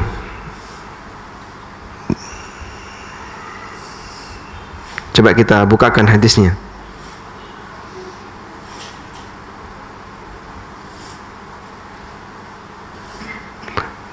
Da'uni usalli. Rasulullah sallallahu alaihi wasallam pernah bercerita seperti ini, Pak. Dalam hadis dari Jabir bin Abdullah radhiyallahu anhuma, dari yang diriwayatkan oleh Ibnu Abi Asim dan Syalbani menilai hadis ini sahih. Juga diriwayatkan oleh Ibnu Majah, Nabi sallallahu alaihi wasallam bersabda, "Idza dakhala al-mayyitul qabra muslati syamsu 'inda ghurubiha." Apabila jenazah mukmin itu sudah dimasukkan ke dalam kuburan, maka ditampakkan kepadanya seolah-olah matahari mau tenggelam. Fayajlisu yamsahu ainai, kemudian dia duduk mengusap kedua matanya, ucek-ucek matanya. Wa yaqulu da'uni usalli, lalu dia mengatakan, izinkan aku untuk sholat. Di kuburan, Pak. Di mana? Di kuburan. Pertama ketika saya membaca hadis ini terheran, subhanallah. Allah Subhanahu wa ta'ala menyikapi hambanya yang baik dengan aneka kondisi yang mulia. Salah satunya adalah semangat ketaatan itu belum habis sampai orangnya mati, Pak. Semangat dia beribadah belum berhenti meskipun dia sudah dimasukkan ke dalam kuburan. Sehingga ada orang yang ketika dia sudah dimasukkan ke dalam kuburan, dibuat oleh Allah Subhanahu wa ta'ala semangatnya tampak, sehingga ditampakkan seolah-olah matahari mau tenggelam dan dia merasa belum sholat asar. Lalu dia mengatakan kepada para malaikat, da'uni usalli, biarkan aku mau sholat. Ya. Itu kan menunjukkan kalau amalnya apa? Diterima oleh Allah. Dan itu indikasi bahwasanya amalnya diterima oleh Allah. Sampai Allah Subhanahu wa ta'ala abadikan amalnya pasca wafatnya. Dengan semangat itu tidak berhenti meskipun dia sudah mati. Makanya kenapa surga itu abadi? Karena orang mukmin ibadahnya abadi dengan semangatnya. Sebagaimana neraka itu abadi karena orang kafir ketika berbuat kekufuran dia abadi dengan semangatnya. Ada yang bertanya begini, orang kafir berbuat kekufuran itu berapa lama, Pak? Sesuai usianya. Kalau dia umur 80 tahun berarti dia berbuat kekufuran 80 dipotong 15 sebelum balik. Berarti berapa? 65 tahun. Ada yang berbuat kekufuran 65 tahun, 60 tahun, 50 tahun sesuai dengan usia yang Allah berikan kepadanya. Bahkan ada yang cuma 5 tahun, dia mati di usia 20 tahun. Tapi kenapa siksanya abadi? Bukankah kita meyakini Allah Maha Adil? Dan kita punya kaidah al-jaza'u min jinsil amal. Yang namanya balasan itu sejenis dengan amal.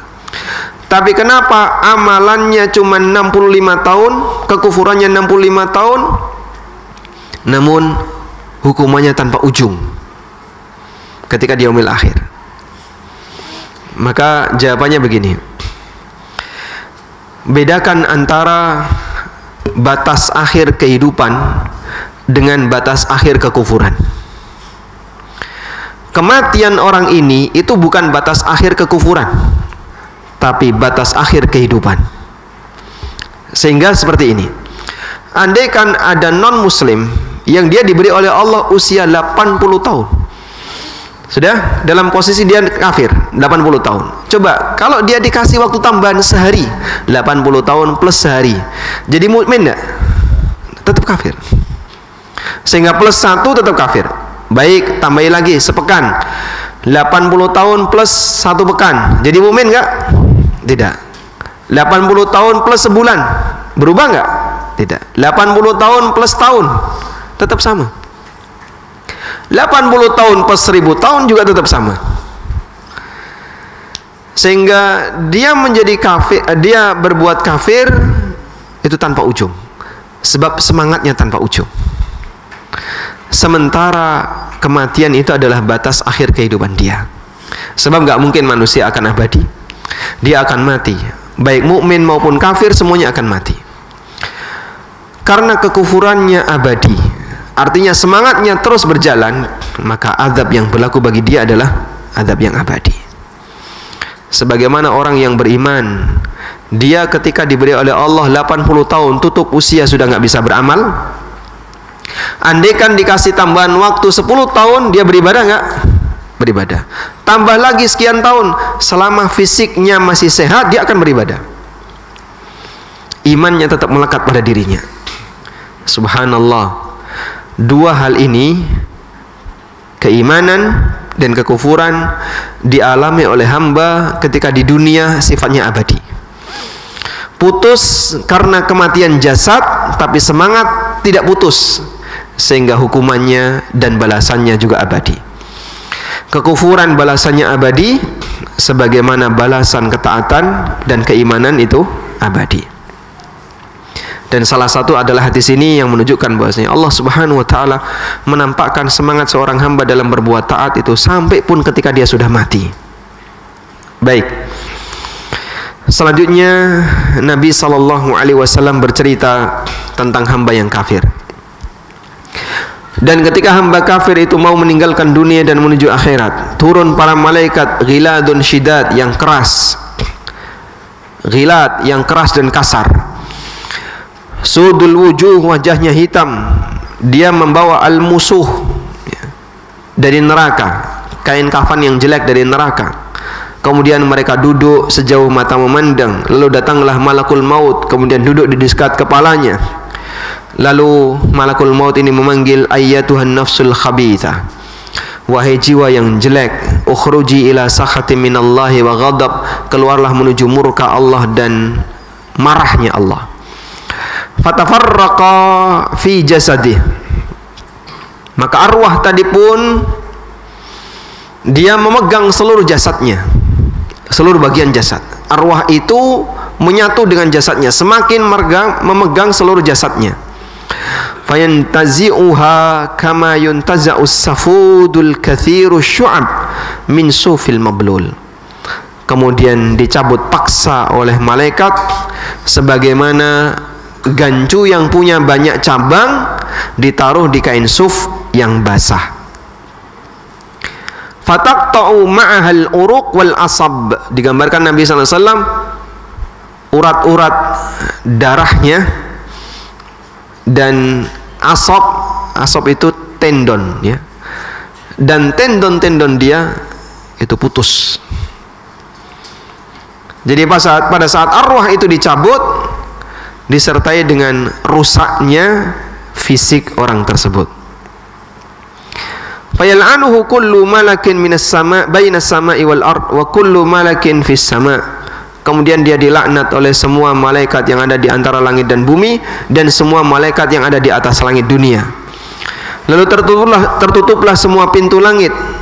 Tidak ada satupun yang menjaga pintu kecuali mereka meminta kepada Allah, alla tu'raja ruhuhu min kibalihim, jangan sampai arwahnya dinaikkan dari pintu yang mereka jaga.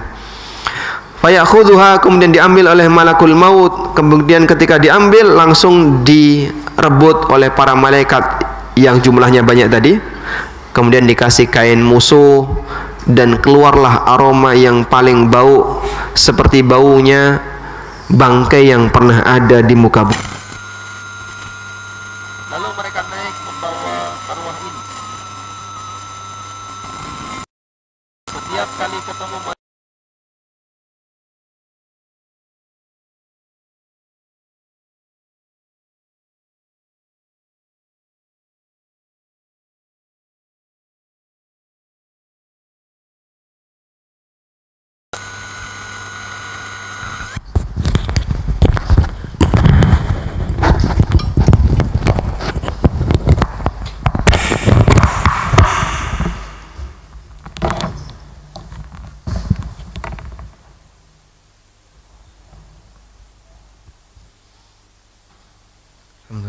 setiap kali bertemu dengan para malaikat, mereka bertanya, siapakah ruh yang buruk ini? Fayaquluna, maka mereka menjawab, fulan bin fulan, dengan nama yang paling jelek yang pernah dia gunakan ketika di bumi. Sehingga kalau dia pernah dipanggil dengan binatang, maka malaikat ini akan memanggilnya dengan binatang. Hatta yuntaha bihi ila sama'i dunya, hingga dia tiba di langit dunia. Ketika dia minta dibukakan, tidak dibukakan untuknya. Lalu Rasulullah sallallahu alaihi wasallam bersabda, la tufattahu lahum abwabus sama' wa la yadkhulunal jannah hatta yalijal jamalu fi sammil khiyat. Arwah orang kafir tidak akan dibukakan pintu langit untuknya, dan mereka tidak akan masuk surga sampai ada onta yang masuk ke lubang jarum. Mustahil. Sehingga kita bisa lihat jamaah, tadi arwah orang mukmin yang baik bisa naik. Arwah orang kafir dan orang jahat tidak bisa naik. Sebab keburukan itu tidak bernilai, sehingga tidak berhak untuk dimuliakan dengan cara dinaikkan. Fayaqulullahu azza wa jalla, lalu Allah Ta'ala berfirman, uktubu kitabahu fi sijjin fil ardi sufla. Catatlah amalnya di sijjin. Apa makna sijjin? Fil ardi sufla, di lapisan bumi yang paling bawah. Kemudian dikatakan kepadanya, aidu abdi ilal ardi, kembalikan hambaku ke bumi, karena aku telah menyampaikan kepada mereka, dari bumi aku ciptakan mereka, dan ke bumi aku akan kembalikan mereka, dan dari bumi aku akan keluarkan mereka untuk sesi yang kedua. Terus apa yang dilakukan? Fatutrahu ruhuhu minas sama'i tarha hatta taqa'a fi jasadi.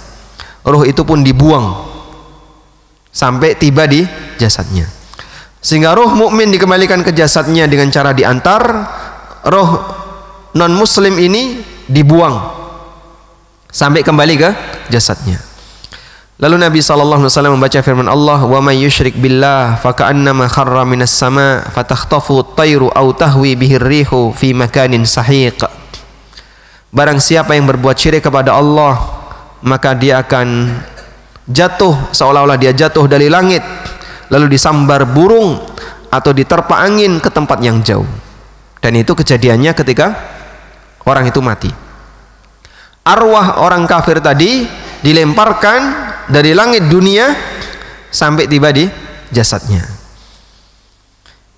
Lalu setelah dia tiba di jasadnya, dia bisa mendengarkan suara sandal orang-orang yang mengiringinya ketika mereka pergi meninggalkannya.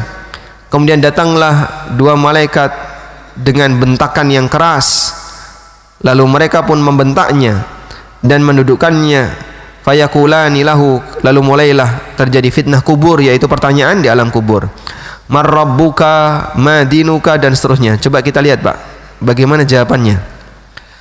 Dia mengatakan, la adri.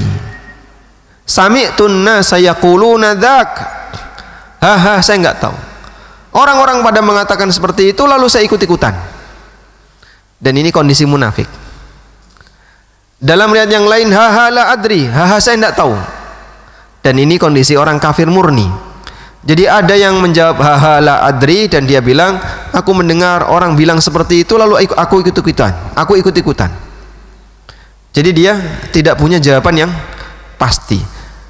Baik, perhatikan, Pak. Anda kalau ditanya jawab tidak tahu ketika di dunia, dihukum nggak? Bapak saya tanya ya. Baik, Bapak saya tanya, sebutkan syarat-syarat sholat yang jumlahnya ada 12. Saya nggak tahu, Pak Ustadz. Baik, ya sudah, nggak tahu ya. Jawaban tidak tahu ketika di dunia itu dimaafkan. Jawaban tidak tahu ketika di alam kubur nggak ada ampun. Sehingga saat orang kafir ini ditanya, siapakah Rabbmu, siapakah orang yang diutus kepadamu, apa agamamu, tidak boleh ada jawaban salah dan tidak boleh ada jawaban tidak tahu. Jawaban yang diterima cuma satu, hanya jawaban yang benar. Sehingga saat mereka ditanya, siapakah Rabbmu, apakah mereka menyebut nama berhalanya? Apakah mereka menyebut nama Tuhannya? Tidak. Jawaban salah nggak diterima. Nggak berani untuk mereka katakan jawaban yang salah. Tuhan saya si X, nggak berani. Apa agamamu? Agama saya Y, nggak berani dia. Padahal dia dulu ketika di dunia punya agama. Bahkan bisa jadi dia tokoh agama itu. Dan dia kenal betul Tuhan yang dia sembah. Bahkan dia punya biografi Tuhannya. Masya Allah, Tuhan ada biografinya, Pak. Tapi kenapa kok sampai dia tidak bisa menjawab pada saat ditanya di alam kubur? Karena pertanyaan di alam kubur tidak menerima jawaban salah. Dan tidak menerima jawaban tidak tahu. Sehingga saat dia ditanya, la adri, aku tidak tahu, maka fayuqal, dikatakan kepadanya, la daraita wa la talaut, kamu nggak tahu dan nggak mau belajar. Dan hadis ini ketika saya bacakan kepada jamaah ketika Jumatan, ini salah satu di antara dalil wajibnya belajar. Orang yang tidak belajar sehingga tidak tahu, jawaban tidak tahu tidak diterima. Pada saat ilmu itu sudah datang kepadanya, padahal itu bagian dari iman yang wajib untuk dia ketahui. Maka pada waktu orang ini menjawab saya tidak tahu, dibentak oleh malaikat, ma daraita wa ma talaut, kamu nggak tahu dan nggak mau belajar. Masya Allah. Padahal kalau di muka bumi ketika hidup di dunia, jawaban seperti ini dihargai, Pak. Fayunadi munadin minas sama kadzab, kemudian terdengar suara dari langit, dia berdusta. Fa'afrishu lahu minan nar, fa'afrishu lahu minan nar, bentangkan untuknya jalan menuju neraka, bukakan pintu neraka. Kemudian dibukalah pintu neraka dan dia mendapatkan panasnya neraka dan racunnya neraka. Wa yudayyaku alaihi qabrahu hatta takhtalifa fihi adla'uhu, kemudian kuburannya disempitkan sampai tulang rusuknya itu berserakan. Wa ya'tihi wa yumatsalu lahu rajulun qabihul wajhi, kemudian datang orang yang wajahnya buruk, pakaiannya buruk, bau, aromanya bau, dan dia mengatakan, absyir billadhi yasu'uka, kabar buruk bagimu. Hada yaumuka alladhi kunta tu'ad, ini adalah hari di mana kau dulu sudah disampaikan kepadamu. Kemudian orang ini bertanya, siapakah kamu, wajahmu wajah yang mendatangkan keburukan? Lalu dia menjawab, ana amalukal khabith, aku adalah amalmu yang jelek. Fawallah, maka amalnya memberikan cacian kepadanya. Ma alimtu illa kunta bati'an an ta'atillah sari'an ila ma'siyatillah fajazakallah syarran. Aku lihat kamu adalah orang yang semangat ketika melakukan maksiat, tapi ketika berbuat taat malas-malasan. Sehingga ketika ada celah untuk maksiat, gas, langsung dilakukan. Dan Nabi SAW memberikan gambaran orang yang hidup di akhir zaman yang nanti akan menjumpai matahari terbit dari barat, karakternya kayak gitu. Kata beliau SAW, semangat mereka dalam berbuat kemaksiatan itu seperti burung dan rubah. Seperti burung dan rubah. Kenapa seperti burung dan rubah? Digambarkan seperti burung dan rubah. Seperti rubah karena dia cerdas dalam mencari peluang. Seperti burung cepat ketika menyambar. Sehingga digambarkan oleh Rasulullah SAW dengan dua binatang ini seperti rubah dan burung elang. Ketika dia mau berbuat maksiat, cerdas mencari peluang, cepat dalam melakukan. Makanya kalau ada orang yang dia selalu berpikir untuk membuat sensasi maksiat yang baru, yang mungkin dulu tidak pernah dikenal, terus muncul belakangan, baru lagi muncul belakangan, itu karakter seperti ini. Ya. Kita mungkin dulu tidak pernah mengenal ya aneka pelanggaran-pelanggaran seksual yang dialami oleh masyarakat. Dulu nggak ada kayak gini. Muncul belakangan satu demi satu aneka pelanggaran dalam masalah kehormatan, pelanggaran dalam masalah harta orang lain. Jadi sampai yang namanya modus untuk korupsi itu ganti-ganti antara satu periode dengan periode yang lain. Ini nggak boleh, dia ngasih celah di sini. Ini susah, buat celah baru di sini lagi. Masya Allah, betapa orang itu sangat aktif dalam mencari celah untuk berbuat maksiat. Kemudian thumma yuqayyadu lahu a'ma asammu abkam fi yadihi mirzabbah. Kemudian dia ditemani oleh makhluk yang buta, budek, bisu. Dia ditemani oleh makhluk yang buta, budek, bisu. Nggak bisa diajak ngomong. Kemudian dikode juga nggak paham karena orangnya buta. Dan dia nggak bicara apapun. Makhluk itu nunggui mayat yang kafir tadi, wa fi yadihi mirzabbah, dan di tangannya ada perkul, ada alat pukul. Lau duriba biha jabalun kana turaba. Andaikan dipukulkan ke gunung akan jadi debu. Makhluk yang buta, budek dan bisu ini kemudian memukulkan, fayadribuhu darbatan hatta yasira biha turaban. Dipukulkan ke arah mayat ini langsung dia jadi tanah. Tsumma yu'iduhu Allahu kama kana. Kemudian dikembalikan kembali oleh Allah Subhanahu wa taala. Dipukul lagi, lalu dia teriak dengan teriakan yang sangat keras, tapi yang memukul ini enggak dengar. Yang mukul ini enggak dengar. Sehingga dia tidak punya rasa kasihan. Dia enggak dengar dan dia enggak lihat. Bagaimana nasib yang dipukul dia enggak lihat. Fayasihu sayhatan yasma'uhu kullu syai'in illa tsaqalain. Dia teriak dan didengarkan oleh semua makhluk kecuali jin dan manusia. Tsumma yuftahu lahu babun minan nar. Kemudian dibukakan untuknya pintu dari neraka. Wa yumahhatu min furushin nar, dan dibentangkan menuju neraka. Fayaqulu rabbi la taqumis sa'ah. Dalam suasana dia begitu menyakitkan dihukum di alam kubur, dia minta kepada Allah, jangan tegakkan kiamat.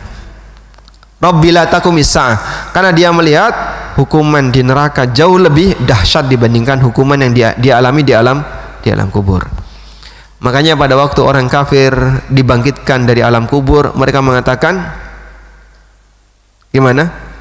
Qala man ba'atsana, qalu man ba'atsana mim marqadina hadza. Siapakah yang membangunkan kami dari tempat tidur kami? Kok tiba-tiba cepatnya sudah masuk akhirat? Karena dia tidak ingin kiamat itu terjadi, sebab dia melihat hukuman di akhirat, hukuman di neraka jauh lebih dahsyat. Wallahu alam. Walhamdulillahirabbil alamin. Sudah selesai. Cukup insyaallah. Baik, walhamdulillahirabbil alamin. Kita sudah selesai membacakan satu hadis yang cukup panjang, dan mungkin karena kita sendiri dan termasuk saya adalah orang yang banyak bersinggungan dengan kenikmatan dunia, sehingga membaca hadis seperti ini suasana batin kita masih terasa biasa. Dan dulu ada dalam sebuah majelis ada orang yang mendengarkan hadis ini dibacakan, dia pingsan, lalu dibawa pulang. 3 hari orangnya mati. Saking takutnya ketika mendengar pertama kali hadis seperti ini. Dan kita memohon kepada Allah Subhanahu wa taala, semoga Allah Subhanahu wa taala memberikan kepada kita iman yang kuat dan keyakinan yang kuat, baik di dunia maupun ketika kita menghadap Allah Subhanahu wa taala untuk bisa menjawab pertanyaan para malaikat di alam kubur. Wassallallahu ala nabiyyina Muhammadin wa ala alihi wa sahbihi wasallam. Moga para jamaah yang mungkin ada pertanyaan bisa bertanya langsung.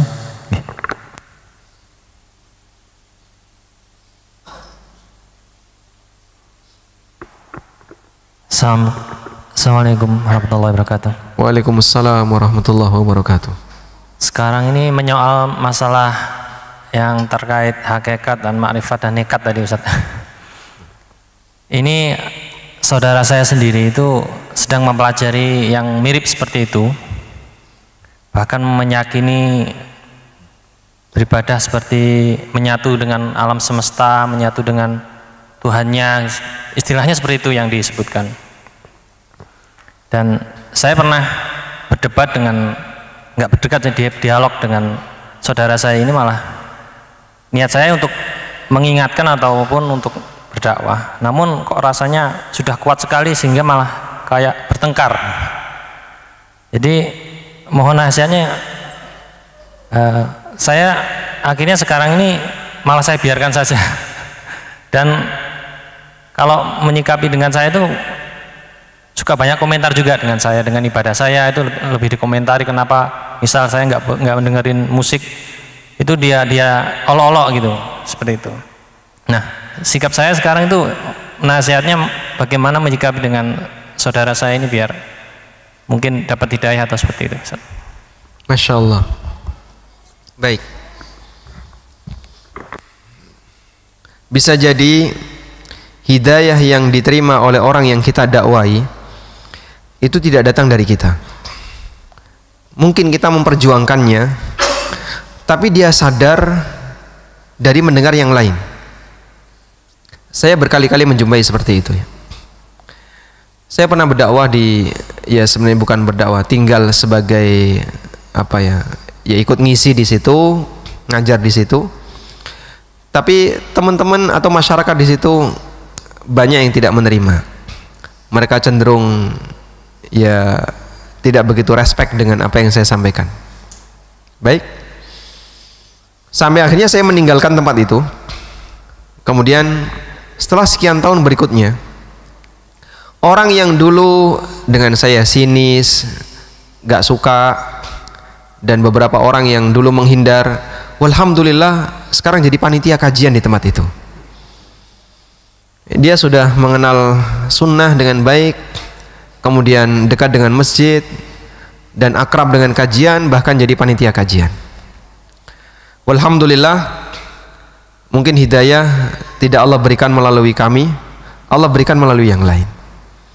Ya meskipun dulu kita berinteraksi saat kesempatan khutbah Jumat, beberapa orang itu ada dan dia mendengarkan, tapi selesai itu mungkin kerendengan di belakang, nggak terima ya.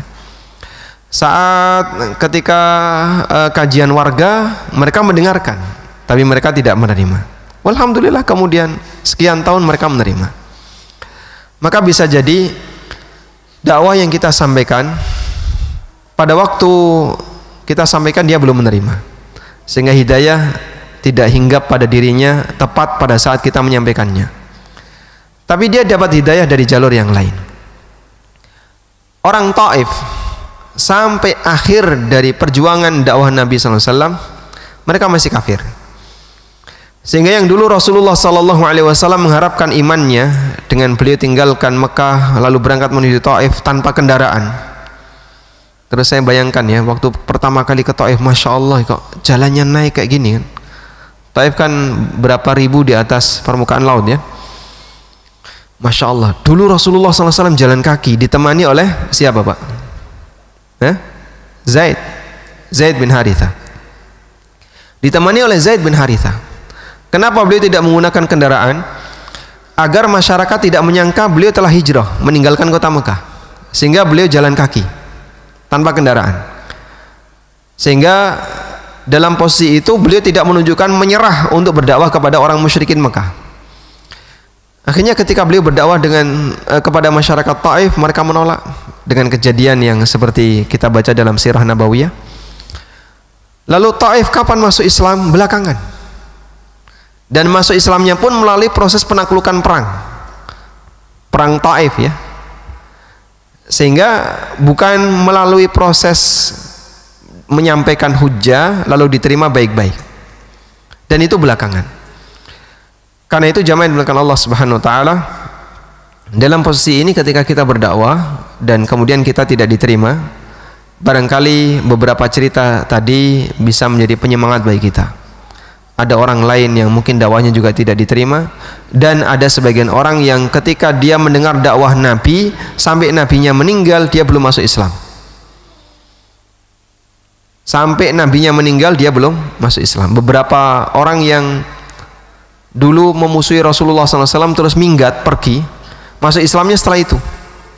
Setelah Nabi SAW wafat baru dia masuk Islam. Akhirnya dia tidak terhitung sebagai sahabat karena masuk Islamnya pasca wafatnya Nabi SAW, seperti di zaman Abu Bakar dan seterusnya. Bapak terus jaga untuk diskusi dengan dia, meskipun ya bikin sakit hati juga kan ya.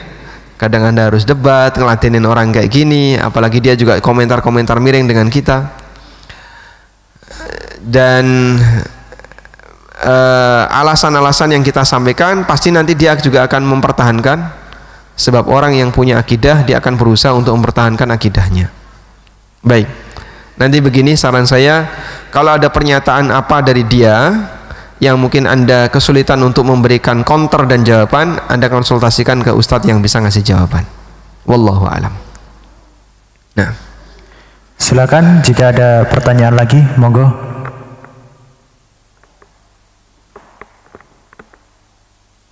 Cukup insyaallah. Baik, jam. Nah, ada lagi? Assalamualaikum warahmatullahi wabarakatuh. Waalaikumsalam warahmatullahi wabarakatuh. Mungkin kita pernah juga mendengar Ustadz, ada seseorang yang mati suri istilahnya Ustadz. Jadi beliau mati tapi akhirnya hidup kembali.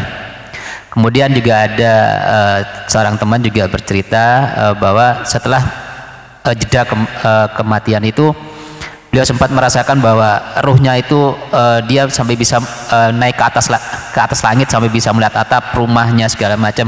Nah itu bagaimana kami menyikapi kalau ada cerita dari orang yang mengalami mati suri bahwa dia sempat ke atas kemudian kembali lagi, itu apakah ada riwayat yang sahih Ustaz cerita seperti ini? Baik, kita punya keyakinan seperti ini Pak ya, bahwa orang yang sudah mati tidak mungkin hidup lagi. Itulah keyakinan dalam agama kita. Sedangkan khurafat yang dimiliki oleh orang-orang yang punya akidah menyimpang ya, mereka punya anggapan arwah itu bisa balik lagi. Ada yang punya anggapan arwah itu gentayangan selama 40 hari. Ada yang punya anggapan arwah ketika dicabut nanti bisa diperjuangkan untuk dikembalikan lagi. Sampai ada cerita bohong yang kita boleh sebut ini yang cerita nggak punya rasa malu ya, tapi itu ma'ruf. Jadi cerita ini tentang Abdul Qadir Jailani. Ada ibu-ibu yang nangis, lalu ditemui oleh Abdul Qadir. Kenapa kamu nangis? Anak saya baru saja meninggal wahai Syekh, dan arwahnya baru saja dicabut oleh malaikat. Kapan? Barusan. Akhirnya Abdul Qadir terbang. Nah, untuk menyusul malaikat yang pencabut nyawa tadi. Sudah? Ketemu, kemudian duel, Pak. Duel. Nah, malaikat yang membawa arwah itu ternyata di belakangnya dia membawa bawa, kalau nelayan itu bawa apa?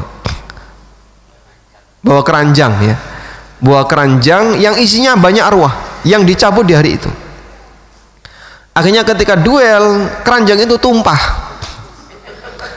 Terus arwahnya pada berjatuhan balik lagi ke jasadnya. Sehingga di hari itu ada banyak orang yang mati hidup lagi. Ini kan kalau didongengi ya Arab guyu wedi dosa gitu. Gitu aja komentarnya.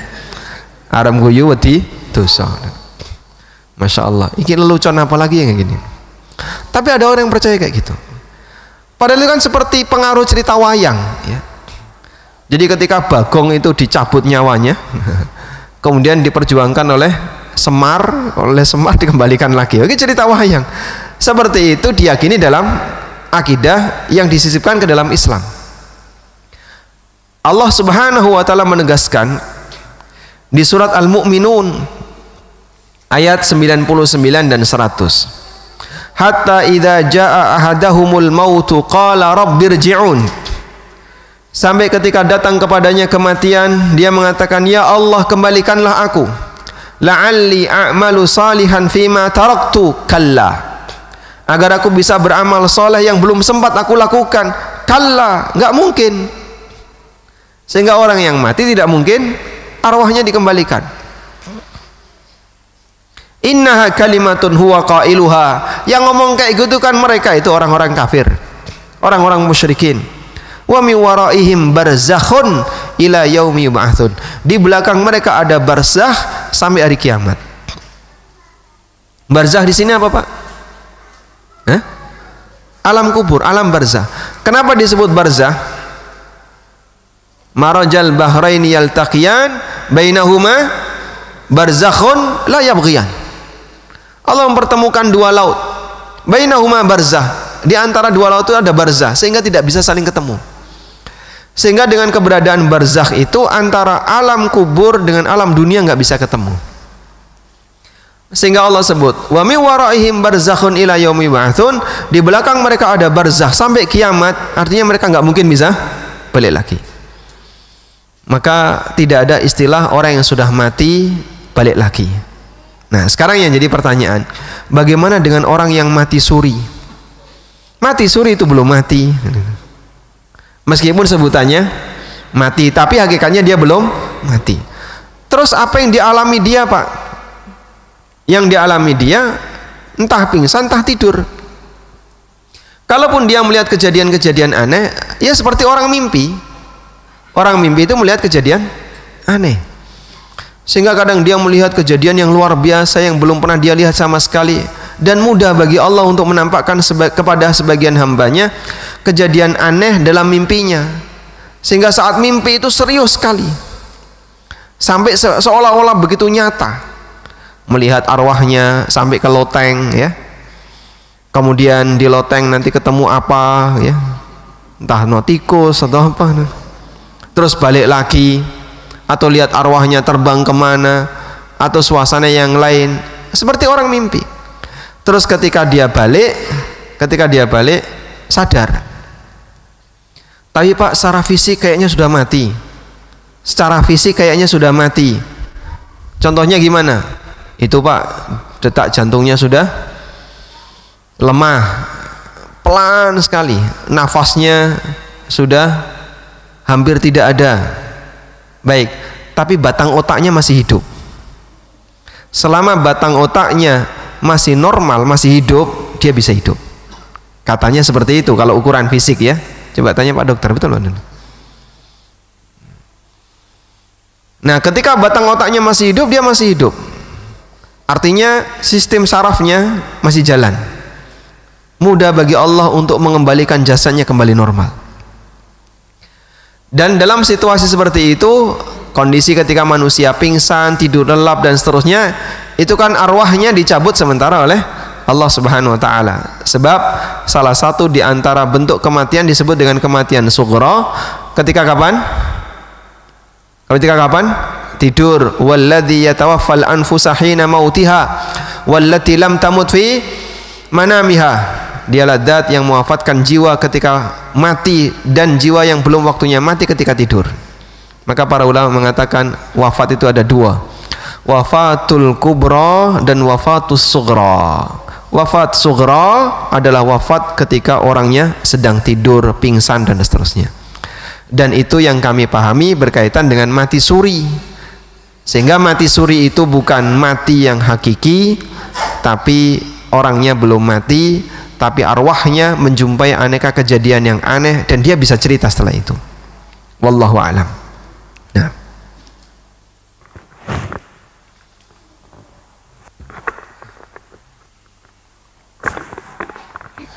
Dari kertas Ustaz. Bismillah. Assalamualaikum warahmatullahi wabarakatuh Ustaz. Waalaikumsalam warahmatullahi wabarakatuh. Semoga Allah memberkahi Ustaz, keluarga dan semua jamaah. Ustadz, ana mau tanya mana yang lebih baik kondisi seperti hari ini tadi. Kita sampai di homestay jam 1 siang, masih ada waktu zuhur. Mana yang lebih baik, sholat jamak qashar di awal atau jamak qashar di akhir, atau sholat tanpa jamak Ustadz? Baik. Kalau Anda bertanya bagi musafir, mana yang lebih baik, jamak takdim ataukah jamak takhir? Jawabannya menyesuaikan kebutuhan. Sehingga ketika musafir mendapatkan rukhsah untuk menjamak, maka kapan waktu dia menjamak kembali kepada kebutuhan. Mana yang paling nyaman bagi dia? Karena dua-duanya rukhsah, mau takhir mau takdim silahkan, dua-duanya rukhsah. Sehingga kalau menurut dia takdim lebih mudah, silahkan takdim. Sebaliknya kalau menurut dia takhir lebih gampang, silahkan takhir. Menyesuaikan apa yang paling mudah bagi dia. Wallahu a'lam. Surabaya sudah maghrib? Surabaya sudah ya? Baik. Ini ada pertanyaan.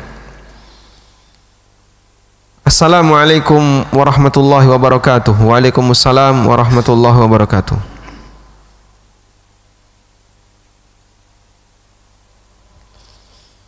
Mohon penjelasan tentang melazimkan membaca surat Al-Mulk pada waktu malam, meliputi tata cara baca, apakah hanya dibaca dan apakah tidak mendapatkan pertanyaan-pertanyaan kubur. Nah, tentang fadilah surat Al-Mulk, di mana orang yang membaca surat Al-Mulk di malam hari akan bebas dari fitnah kubur. Kesimpulannya, hadisnya banyak sekali tentang itu, dan kesimpulannya adalah hadisnya hasan, sehingga insya Allah bisa jadi dalil. Meskipun ada beberapa riwayat yang statusnya dhaif, tapi ada riwayat yang statusnya masih bisa terangkat sampai derajat hasan. Karena itu dianjurkan untuk membaca surat Al-Mulk di setiap malam, dari mulai maghrib sampai subuh. Waktunya kapan terserah, sebelum tidur lebih baik. Kemudian tentang tata caranya hanya membaca ya, dan membaca itu idealnya adalah diiringi dengan tadabbur. Sebab di antara tujuan Al-Qur'an diturunkan adalah liyadabbaru ayatihi. Maka Anda lakukan tadabbur sebisanya. Untuk itu sesekali waktu mungkin Anda bisa membaca terjemahan agar pada waktu membaca bisa sambil melakukan tadabbur. Di mana Allah meletakkan arwah mukmin yang punya utang dan belum terbayar? Wallahu a'lam kalau kaitannya dengan utang saya tidak tahu ya. Tapi kalau penjelasan mengenai arwah mukmin berada di burung-burung di surga. Arwah syuhada di tembolok burung-burung hijau, sedangkan arwah mukmin ada di tembolok burung-burung yang lain. Arwah syuhada bertengger di bawah arsy, sedangkan arwah mukmin burung-burung tadi bertengger di pepohonan yang ada di surga. Bolehkah zakat kita berikan kepada ahli waris yang menanggung utang orang tua yang sudah meninggal? Keterangan ahli waris sama dengan fuqara masakin. Mungkin yang dimaksud adalah saudara ya, yang masih menjadi ahli waris dari orang tua kita. Zakat diberikan ke saudara boleh karena saudara tidak wajib kita nafkahi, sehingga nggak masalah Anda berikan zakat ke kakak atau adik. Wallahu alam. Baik, walhamdulillahirabbil alamin. Demikian yang bisa kita bahas di kesempatan kali ini. Semoga Allah taala memberkahi apa yang kita pelajari. Allahumma anfa'na bima 'allamtana wa 'allimna ma yanfa'una warzuqna ilma. Allahumma inna nas'alukal huda wat tuqa wal afafa wal ghina. Allahumma zayyinna bizinatil iman waj'alna hudatan muhtadin. Wa sallallahu ala nabiyyina Muhammadin wa ala alihi wa sahbihi wa sallam. Wa akhiru da'wana alhamdulillahi rabbil alamin. Wassalamualaikum warahmatullahi wabarakatuh. Waalaikumsalam warahmatullahi